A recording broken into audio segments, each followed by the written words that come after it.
30 दिसंबर 2006 पूरी दुनिया के मुसलमान बकरीद मनाने की तैयारी कर रहे थे। उस सुबह की पहली रोशनी इराक के एक कंक्रीट चैम्बर पर पड़ी, जिसके अंदर काले नकाब, सफेद रंग की शर्ट और गहरे रंग का कोट पहने हुए सीना ताने एक शख्स खड़ा था। कमरे में मध्यम रोशनी थी, हवा में एक सन्नाटा छाया हुआ था। जल्लादों के साथ कुछ और लोग खड़े थे जिनके चेहरे सायों में छिपे थे। वो सब उस पल के लिए तैयार हो रहे थे जो एक दौर का अंत करने वाला था। मैं बात कर रहा हूं सद्दाम हुसैन की, दिलेर सद्दाम हुसैन।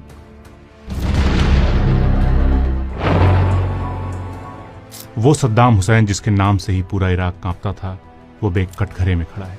तारीख है 5 नवंबर 2006 और बगदाद की अदालत ने फैसला सुनाया, फांसी। कोर्ट रूम में सन्नाटा छा गया। मीडिया के कैमरे सद्दाम के चेहरे पर टिके थे। उसने कुरान की एक आयत पढ़ी जिसका मतलब था, जो लोग सच्चे हैं उन्हें मौत से डर नहीं लगता। दरअसल वो कहना चाहता था, मैं सद्दाम हुसैन हूं, मैं किसी से नहीं डरता। और इस बात को सद्दाम हुसैन ने फांसी वाले दिन भी साबित किया। जैसे ही सद्दाम को फांसी के तख्ते पर चढ़ाया गया, किसी ने उसे ताना मारा, दजला नदी का कत्लेआम याद है? इस पर सद्दाम ने पलट कर जवाब दिया, मैं इराक का प्रेसिडेंट था, मैंने देश को बचाया। फिर अपने कपड़े ठीक किए, सिर ऊंचा किया और आखिरी बार दुनिया को देखा। जल्लाद ने फंदा कसा, सद्दाम ने दोबारा कलमा पढ़ा, ला इलाहा इल्लल्लाह। लेकिन दूसरी बार पढ़ने से पहले ही नीचे के तख्ती हट गई। इराक का तानाशाह हवा में झूल गया, लेकिन उसकी हंसी अब भी उस कोर्ट रूम में गूंज रही थी जहां उसने मौत को भी चुनौती दे दी थी।